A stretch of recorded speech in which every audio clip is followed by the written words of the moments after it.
Assalamualaikum warahmatullahi wabarakatuh. Hello everyone, we are from Group 8 with our member group is FEBY Susanti, then Putri NURDIANTI, and myself NURHAKIKI. In this presentation, we will discuss about the syllabus. For the first explain is by me about number 1, what do we mean by a syllabus, and why should we have a syllabus? So, what do we mean by a syllabus? Most teachers might regard this as an unnecessary question. A syllabus is a document which says what will or at least what should be learned. But in fact, there are several different ways in which a syllabus can be defined. This stems from the fact that the statement of what will be learned passes through several different stages before it reaches its destination in the mind of the learner. Each stage on its road imposes a further layer of interpretation. A. The evaluation syllabus. As we have said, at its simplest level, a syllabus can be described as a statement of what is to be learned. This kind of syllabus will be most familiar as the document that is handed down by ministries or other regulating bodies. It states what a successful learner will know by the end of the course. In effect, it puts on record the basis on which success or failure will be evaluated. Thus, we might refer to this as an evaluation syllabus. It reflects an official assumption as to the nature of language and linguistic prevalence. For example, if the syllabus is framed in terms of grammatical structures, this reflects a view that knowing a language consists of knowing the constituent structures. It would be impossible to produce an evaluation syllabus without having a view of what language is and thus how it can be broken down. B. The organizational syllabus. As well as listing what should be learned, a syllabus can also state the order in which it is to be learned. We might call this an organizational syllabus. In a rough sense, evaluation syllabuses fulfill this role, in that they normally list what should be learned in, for example, the first year of learning, etc. The organizational syllabus is most familiar in the form of the contents page of a textbook, and it is this form of syllabus that most people will think of when asked what is a syllabus. The organizational syllabus differs from the evaluation syllabus in that it carries assumptions about the nature of learning as well as language, since in organizing the items in a syllabus, it is necessary to consider factors which depend upon a view of how people learn. For example, what is more easily learned, what is more fundamental to learning, are some items needed in order to learn other items, what is more useful in this classroom. Criteria like this must be used in order to determine the order of items. The organizational syllabus, therefore, is an implicit statement about the nature of language and of learning. C. The material syllabus. The two syllabuses considered so far might be regarded as pure syllabuses, in that they have not been interpreted. They are straightforward statements of what is to be learned, with some indication of the order in which the items should be learned. The syllabuses say nothing about how learning will be achieved, but the syllabus, like a course design model, is only as good as the interpretation that is put on it. On its road to the learner, the organizational syllabus goes through a series of interpretations. The first person to interpret the syllabus is usually the materials writer. So we get our third kind of syllabus, the material syllabus. In writing materials, the author adds yet more assumptions about the nature of language, language learning, and language use. The author decides the context in which the language will appear, the relative weight things, and integration of skills, the number and type of exercises to be spent on any aspect of language, the degree of recycling or revision. This can all have their effect on whether and how well something is learned. For example, if certain vocabulary items are presented in text which appeal to the learners, they are more likely to be remembered because the learner's attention will be more involved. The teacher syllabus. The second stage of interpretation usually comes through the teacher. The great majority of students in the world learn language through the mediation of a teacher. Thus we have the teacher syllabus, Brain 1984. Like the materials writer, the teacher can influence the clarity, intensity, and frequency of any item, and thereby affect the image that the learners receive.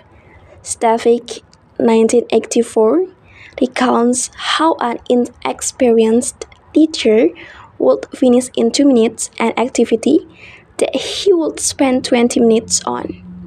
This kind of variability will inevitably affect the degree of learning. The classroom syllabus. As every teacher knows, what is plain and what actually happens in a lesson are two different things. Alright, 1984b. Lesson is a communicative event which is created by the interaction of a number of forces. We might use our analogy of a journey again to illustrate this point.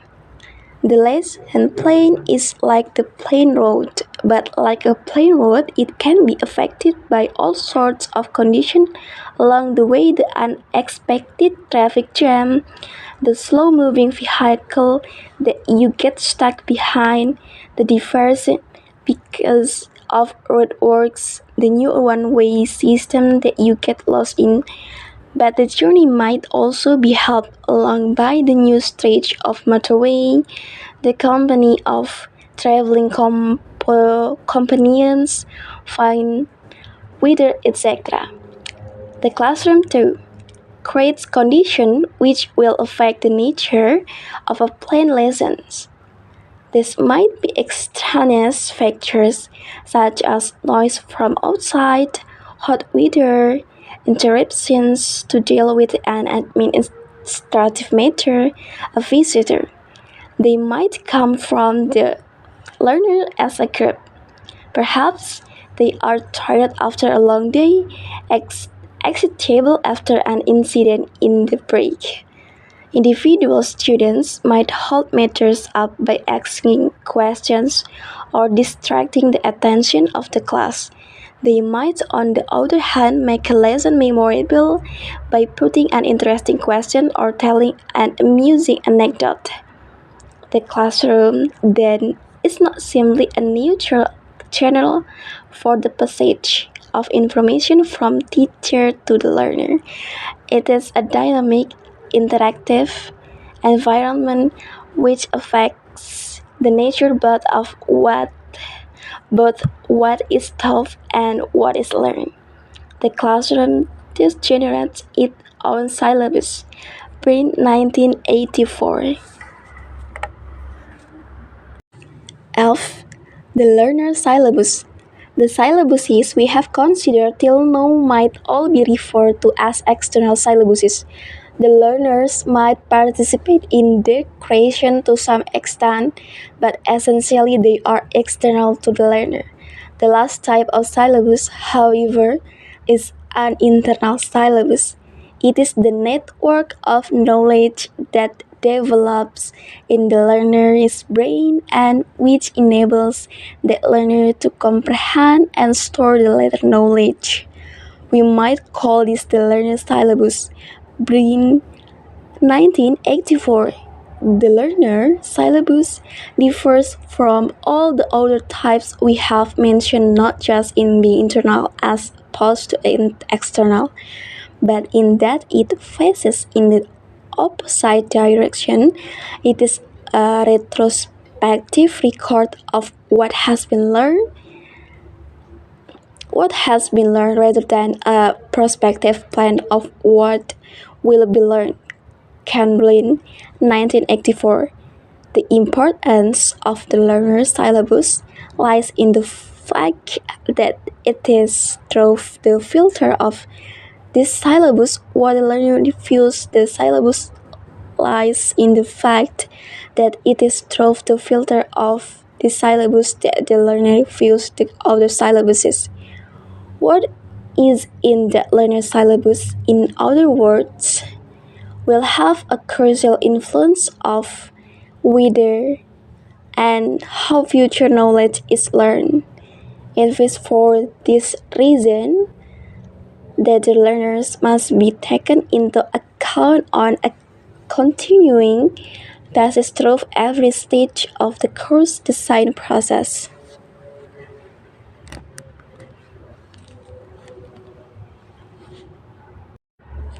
And then, why should we have a syllabus? In view of the amount of work that goes in the syllabus design and the considerable weight of authority that syllabus have, we might usefully consider whether they are necessary. This will reveal that just as there are knowledge and hidden syllabuses, there are also knowledge and hidden reasons for having a syllabus. A. Language is a complex entity. It cannot be learned in one go. We have to have some way of breaking down the complex into manageable units. The syllabus, in defining the constituent parts of language knowledge, this provides a practical basis for the division of assessment, textbooks, and learning time. B. In addition to its practical benefits, a syllabus also gives moral support to the teacher and learner in that it makes the language learning tasks appear manageable. And C. A syllabus, particularly an ESP syllabus, also has a cosmetic role. Sponsor and students will want some reassurance that the investment of money and or time will be worthwhile. If nothing else, the syllabus shows that some thought and planning has gone into the development of a course. This aspect is obviously of particular importance when there are commercial sponsors involved. I am PUTRI NURDIANTI and I will continue the material. Next D. Returning to our analogy of learning as a journey. The syllabus can be seen as a statement of project routes, so that teacher and learner not only have an idea of where they are going, but how they might get there. E. A syllabus is an implicit statement of views on the nature of language and learning. A syllabus will normally be expressed in terms of what is taken to be the most important aspect of language learning. If we lay out a syllabus in structural terms, we are saying that knowledge of the structures of the language constitutes the most important element of language competency.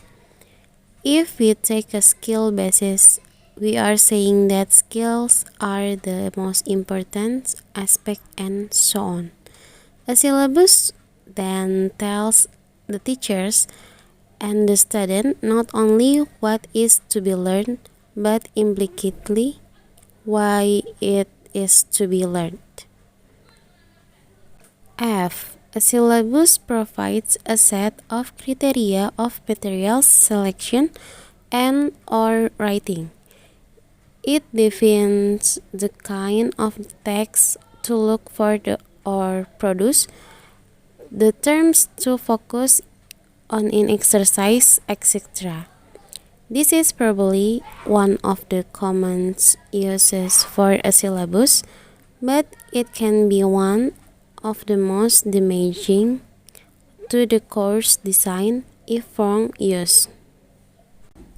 G. Uniformity is a necessary condition. Uniformity is a necessary condition of any institutional activity, such as education. It is deemed to be important that standards within a system are as equal as possible. A syllabus is one way in which standardization is achieved. H. In that teaching is intended to lead a learner to a particular stage of knowledge. There need to be a criteria against which such success or failure in reaching that state will be assessed. Syllabus therefore provides a visible basis for testing. It is clear from this list of rules that a syllabus is an important document in the teaching or learning process. Indeed, its importance probably stems from its multifunctional purpose, but therein also lie the dangers. A. We should be aware of the way of why we want a syllabus and what we will use it for. If it is really just for cosmetic purpose to please a sponsor, then we should not try to use it as a means of selecting text or deciding what to put in the exercise. B. A syllabus is a model, a statement of an ideal. A syllabus is not therefore a statement of what will be learned. It is important to remember that a syllabus can only constitute an approximate statement of what will be taught. Even here, there, the difference might be considerable. It can predict very little about what will be learned.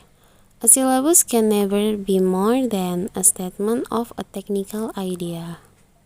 B. Syllabus is a model, a statement of an ideal. A syllabus is not therefore a statement of what will be learned.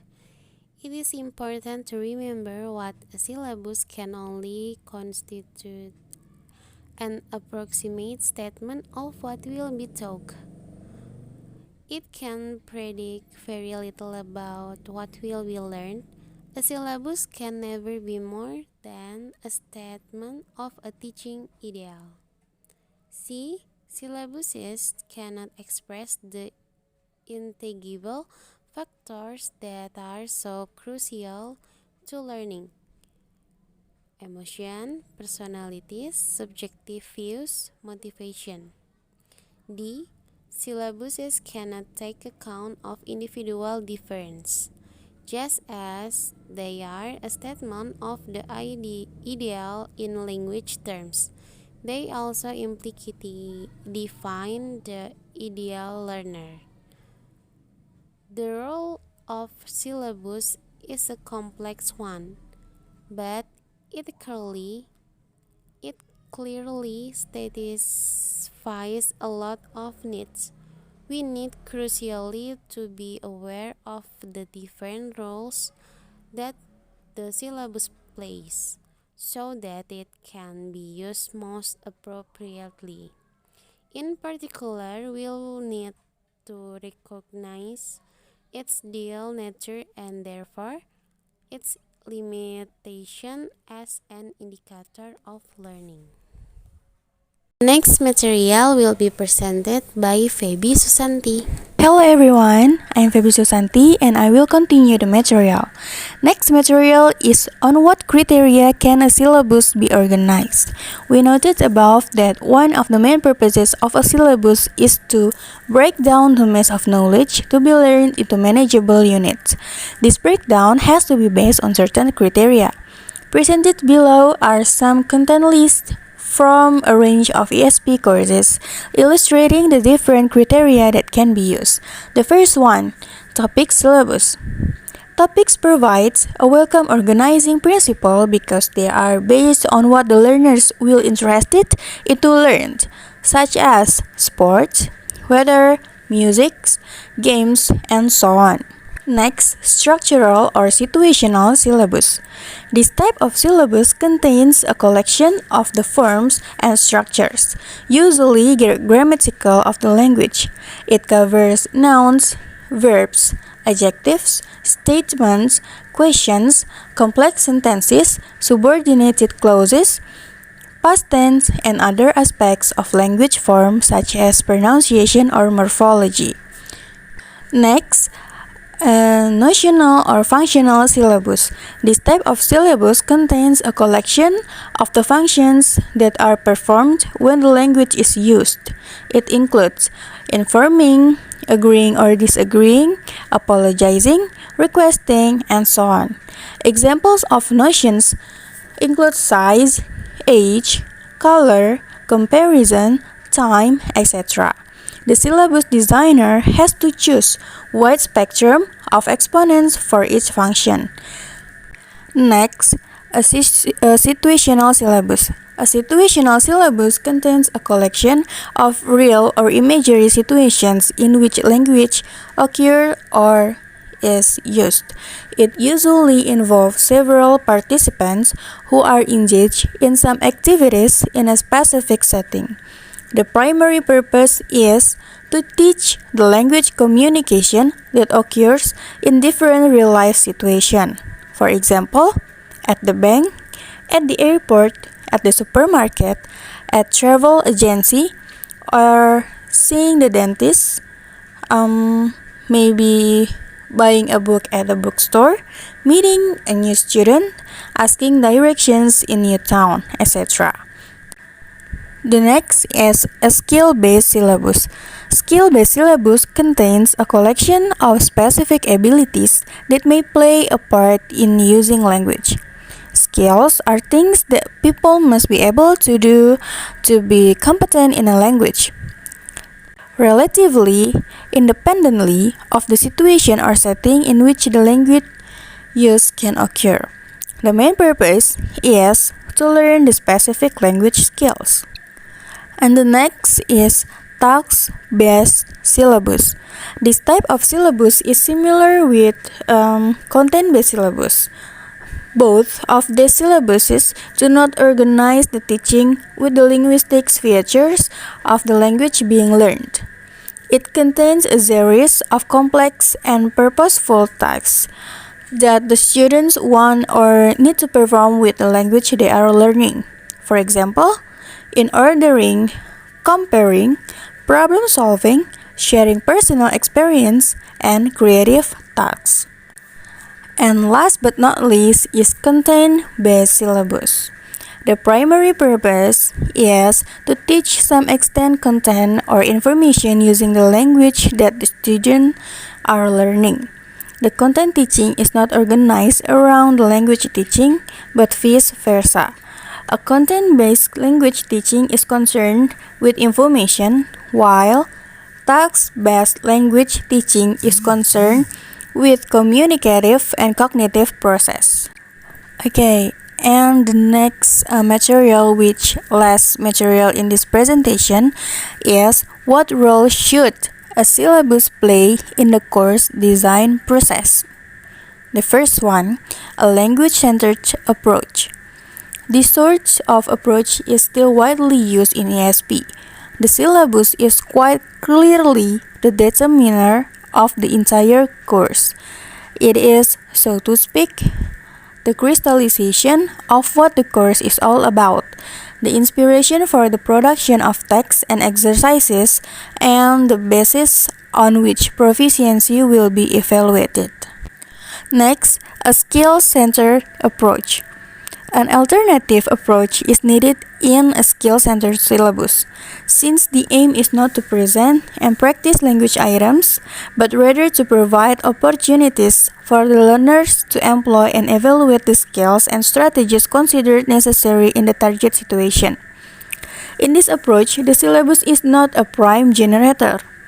Although Holmes presents it as a linear process, it is more likely that there is a degree of negotiation between text and skills. For example, the skill syllabus, as well as establishing criteria for the ordering and adaptation of text, will probably also play a role in their initial selection. At the same time, the text available will affect what can be focused on in exercises and assessment. And the last is learning-centered approach. It will be noticeable that in the two approaches described so far, the learning activities are almost the last factor to be considered. Learning, however, is more than just a matter of presenting language items or skills and strategies. In other words, it is not just the content of what is learned that is important, but also the activity through which it is learned.